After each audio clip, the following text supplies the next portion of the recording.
ओम नमः शिवाय। शिव भक्ति 0.2 में आप सभी लोगों का हार्दिक स्वागत है। हरे कृष्णा। आज की कथा में आप सभी भक्तों का हार्दिक स्वागत है। भगवान श्री कृष्ण और श्रीमती राधा रानी की कृपा सदैव आपके समस्त परिवार पर बना रहे। आज सुनेंगे श्री हरि विष्णु कथा का 15वां अध्याय। अगर आप वट सावित्री व्रत और एकादशी व्रत की जानकारी चाहते हैं तो चैनल पर वीडियो अपलोड हो चुका है, जरूर देख लीजिएगा। अब भगवान श्री हरि विष्णु का ध्यान करके आज की पावन कथा का प्रारंभ करते हैं। कल के अध्याय में आपने सुना नर्मदा नदी के अवतरण की कथा। दोस्तों, आप जानते हैं कि नर्मदा नदी के पति कौन है? मतलब नर्मदा नदी जब धरती पर आई तो इसके बाद उनका विवाह किसके साथ हुआ, उनके पति का नाम क्या है? नहीं जानते तो परेशान होने की आवश्यकता नहीं है। आज का कथा में आप यह सारा वृत्तांत सुनने वाले हैं। मार्कंडेय जी कहते हैं, हे राजन, क्षत्रिय कुल में उत्पन्न पूर्व उत्सुक नामक राजा महायशस्वी हो गए। उन्होंने पहले 1 सहस्र वर्षों तक महादेव जी की आराधना किए। उनकी तपस्या से संतुष्ट होकर महादेव जी ने पूछा, हे राजन, तुम कौन सा वर चाहते हो? राजा ने कहा, हे देव, नर्मदा नाम से प्रसिद्ध परम सौभाग्यशालिनी नदी है, उसे आप इस भूतल पर उतारे। महादेव जी बोले, हे राजन, इसे ना मांग कर कोई दूसरा वर मांगो। अब इतना सुनते ही वह महाभाग क्षत्रिय पुरुष उत्सुक मूर्छित होकर पृथ्वी पर गिर पड़े। यह देखकर शिव जी ने कहा, हे राजन, तुम स्वस्थ हो जाओ। मैं सरिताओं में श्रेष्ठ नर्मदा को मृत्यु लोक पर उतारता हूँ। तदनंतर महादेव जी कहने पर पर्यंक नामक पर्वत ने महानदी नर्मदा के वेग को धारण करना स्वीकार किया। राजा और देवताओं के साथ देवी नर्मदा बड़े वेग से चली और पर्यंक पर्वत की चोटी पर होते हुए उस स्थान पर पहुंचा जहां पर पूर्व काल में राजा पृथु ने अश्वमेध याग किया था। वहीं एक बांस के मूल भाग से महानदी नर्मदा निकली। उस समय सब देवता, गंधर्व, यक्ष, मरुत, अश्विनी कुमार, पिशाच, राक्षस, नाग और तपोधन ऋषि, यह सब लोग अर्घ और पर्द से पूजन करके नर्मदा जी की शरण में प्राप्त हुए और बोले कि आज हम लोगों का जन्म सफल हुआ, हमारी तपस्या भी सफल हो गया। हे देवी, यहाँ तुम्हारा दर्शन करके हम सब देवता कृतार्थ हो गए। हम उसी को पुरुष मानते हैं जिसने नर्मदा जी को यहाँ उतारा है।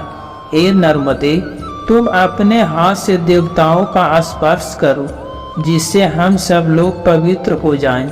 यह सुनकर नर्मदा बोली कि अब तक मैं कुमारी हूँ, मेरा पति नहीं है, अतः मैं देवगणों का स्पर्श नहीं कर सकता। नर्मदा का यह उत्तर पाकर देवता चिंता से व्याकुल हो उठे और बोले, हे देवी, तुम्हारे समान रूप और गुण से संपन्न उत्तम वर कहाँ से प्राप्त हो सकता है? जिसने तुम्हें इस लोक में प्रकट किया है वही तुम्हारा पति हो। पूर्व काल में ब्रह्मा जी के श्राप से समुद्र मृत लोक में जाकर राजा पुरुष के रूप में उत्पन्न हुआ है। वह ईक्ष्वाकु कुल के आनंद को बढ़ाने वाला है। वह देव तुल्य क्षत्रिय पुरुष कुछ तुम्हारे लिए श्रेष्ठ वर हो। नर्मदा बोली, जिनमें इसमें इस प्रकार देवत्व है, जिनकी समस्त प्रजा धर्म में स्थिर है, उन महात्मा पुरुष के लिए क्या कहा जा सकता है?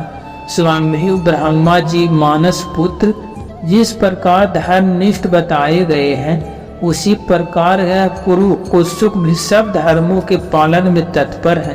अतः मैं इनको पति के रूप में स्वीकार करता हूँ।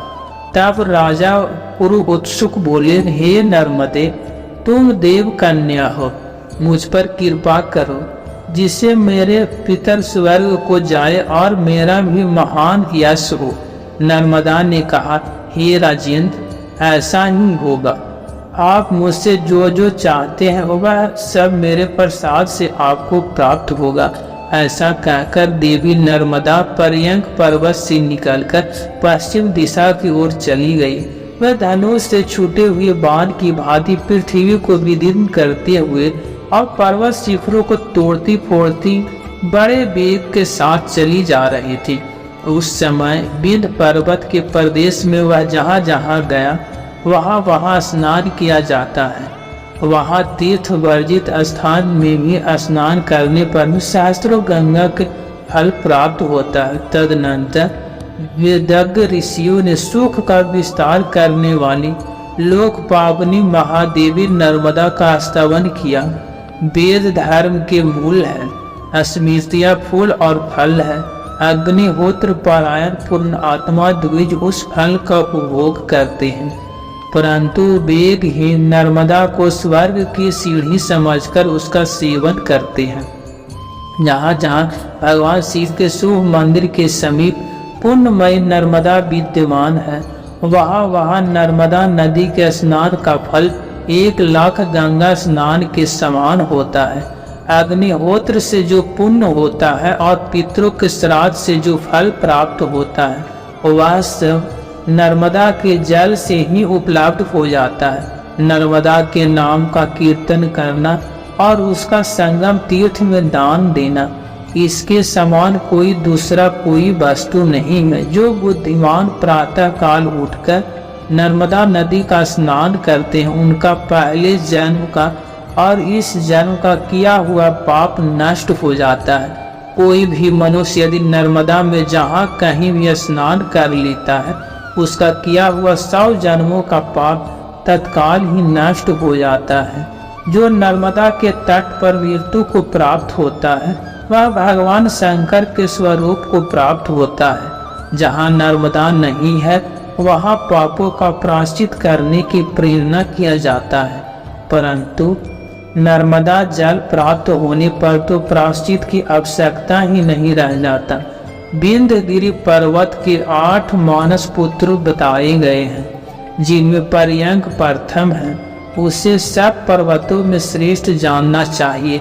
नर्मदा के 150 स्रोत कहे गए हैं। आधे कोष के तृतीय भाग अर्थात 587 गज की चौड़ाई में उसकी धारा बहती है, ऐसा विज्ञ पुरुषों ने बताया है।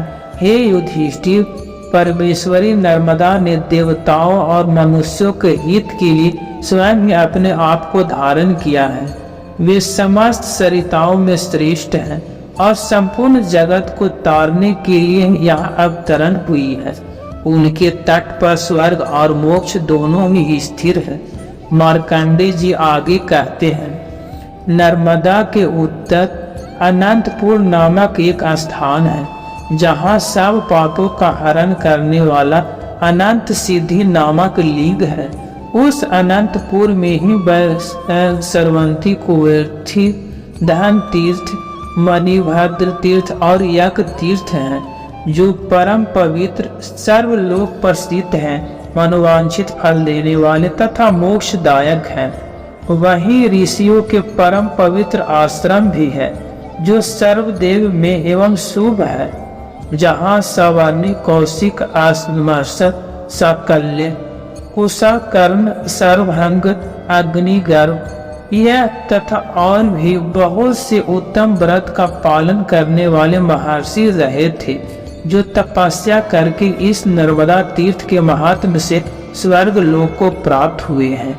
ऋषियों में श्रेष्ठ वाल्मीकि जी ने भी इसी तीर्थ के प्रभाव से ब्रह्म तेज से संपन्न शरीर प्राप्त किया था। ईश्वाकु, बरियासी, दिलीप, नवुस, वेणु, राजा याति, अजपाल और है। यह तथा अन्य भी बहुत से राजाओं ने अनंतपुर में निवास किया है। इस अनंतपुर के क्षेत्र में ही नर्मदा के तट पर जो भगवान महेश्वर निवास करते हैं, उनका विधि पूर्वक पूजन करके वे सभी नरेश स्वर्ग लोक को प्राप्त हुए हैं।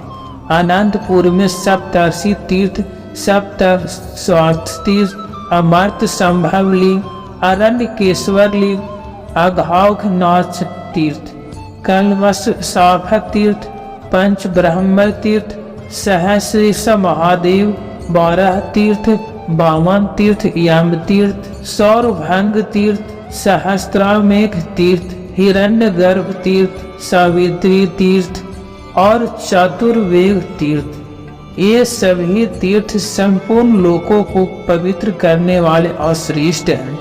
पर्यंक पर्वत से पश्चिम जहाँ तक अनंतपुर का क्षेत्र है वह परम शुभ है। इसके भीतर जिनकी मृत्यु होता वह दान धर्म से रहित हो तो भी 14 इंद्रों के समय तक स्वर्ग लोक में प्रतिष्ठित होते हैं। तदनंतर दिव्येश्वर नामक उत्तम तीर्थ है जो व्यास तीर्थ कहलाता है। वहाँ स्नान करके मनुष्य अश्वमेध का फल पाता है। वह इच्छा अनुसार उत्तम फल देने वाला श्रेष्ठ तीर्थ है। दिव्येश्वर में स्नान करके जो ऋषभ दान करता अर्थात बैल दान करता है वह स्वर्णमय विमान से स्वर्ग लोक में जाता है। जो मनुष्य कार्तिक के कृष्ण पक्ष के चतुर्दशी तिथि को उपवास करके इंद्रियों को संयम में रखते हुए वहाँ भगवान शिव को स्नान कराता है वह सब पापों से मुक्त होकर रुद्रलोक में सम्मानित होता है। ब्रह्मा आदि संपूर्ण देवता और तपोधन ऋषि व्यास तीर्थ में जाकर भागवत आत्मा भगवान शंकर की स्तुति करते हैं। दूसरे भी जो सिद्ध गंधर्व किन्नर और नाग आदि हैं वे नाना प्रकार के स्रोतों से भगवान शंकर का स्तवन करते हुए कहते हैं कि जिनके हाथ में शक्ति है जिनके समान शक्तिशाली वीर दूसरा कोई नहीं है वे समस्त देवताओं द्वारा आराधित और पूजित सूर श्रेष्ठ भगवान भूतनाथ जिसको चाहे ऊंचा उठा सकते हैं और जिसे चाहे अवनति में डाल सकते हैं। जिनके एक बाण से त्रिपुर भस्म कर दिया गया, जिनके ललाट व्यक्ति नेत्रों द्वारा देखने मात्र से कामदेव भस्म हो गए और जिन्होंने अपने श्रेष्ठ त्रिशूल से अंधकासुर को चीर डाला उनके साथ कौन विरोध कर सकता है। जिन्होंने अपनी जटा के अग्रभाग में जल राशि की उत्ताल तरंगों से संयुक्त गंगा जी को धारण कर रखा है, जिनके चरणान बिंद के अंगुष्ठ का तनिक सा दबाव पाकर लंकापति रावण मूर्छित होकर गिर पड़ा था, जिन्होंने समस्त देवताओं और असुरों के समक्ष दक्ष के यज्ञ का क्षण भर में विध्वंस कर डाला था, जिनके लिंगमय विग्रह पूजन से मनुष्य मनोवांछित फल प्राप्त करता है, उन भगवान शंकर के समान उनसे बढ़कर दूसरा कौन देवता है जो विधि पूर्वक महादेव जी की आराधना करके यश यास्ति शक्ति इत्यादि स्रोत का प्रातः काल प्रयत्न पूर्वक पाठ या स्मरण करते हैं वह भगवान शंकर का पार्षद होता है। जो इस स्रोत को महादेव जी के समीप पाठ करता है उसके ऊपर व्यासेश्वर शिव तथा नर्मदा दोनों ही प्रसन्न होते हैं। तदनंतर उत्तम व्रत का पालन करने वाले मुनियों तथा व्यास जी ने नर्मदा तट पर पितरों का श्राद्ध किया और यहाँ श्राद्ध करने से पितृगण 12 वर्षों तक तृप्त रहते हैं। जय भोलेनाथ। आज का कथा यहीं पर समापन करता हूँ। उम्मीद करता हूँ यह कथा आपको जरूर पसंद आया होगा। अगर कथा पसंद आया है तो वीडियो को लाइक किया कीजिए, अगर संभव हो तो वीडियो को शेयर भी किया कीजिए। मिलते हैं एक और नई कथा में, तब तक के लिए जय श्री कृष्ण, राधे राधे, ओम नमः शिवाय।